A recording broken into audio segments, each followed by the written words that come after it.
What an incredible film Godzilla Minus One is, but this monster movie is about far more than just a battle against a giant lizard. Godzilla Minus One begins at the bitter end of World War II, with the result inevitable. A kamikaze pilot who couldn't go through with his mission diverts to an isolated Pacific island, claiming engine trouble. The shame of those who failed to enact their deadly sorties remained indelible for years in Japan, and the healing nature of the way this protagonist is treated represents a powerful coming to terms with that legacy for a country that has gone on to exceed all expectations since. But back to the movie. While on the island, the pilot and the island's mechanics are attacked by a T-Rex style monster the locals call Godzilla. This is a smaller version of the classic nightmare beast, but still potent and terrifying and able to rip through the garrison of the island.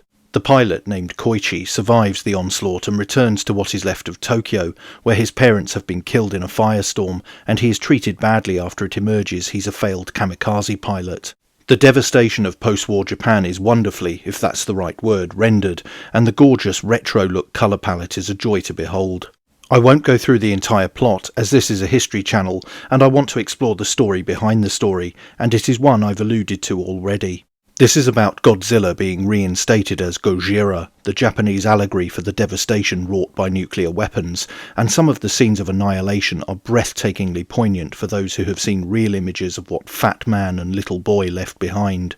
Some waggish commentators have called this an unofficial sequel to Oppenheimer, and while that could be interpreted as an insensitive joke, there's a deeper truism to that assessment. Godzilla is energised and monstrously enlarged by US nuclear testing in Bikini Atoll in 1946. In reality, 24 such tests were conducted between 1946 and 1958 after the forcible removal of the islanders. This is a stop-and-think film about the world-ending dangers of man-made horrors. But at its core it is a redemption story of a country overcoming utter devastation, a soul-searching re-evaluation of its past, and a healing process full of the pride and ingenuity that we now associate Japan with. It is about a country that was in the thrall of a regime that revered death, learning to love life. In filmic terms, Takashi Yamazaki's story represents a shift, alongside other brilliant Japanese and Korean TV shows of late, from a morally and increasingly financially bankrupt Hollywood model to Southeast Asia, where good storytelling and the hero's journey are still held in high esteem. In recent years, the US-made Godzilla flicks have tended towards unsatisfying CGI-led, stakes-free pap.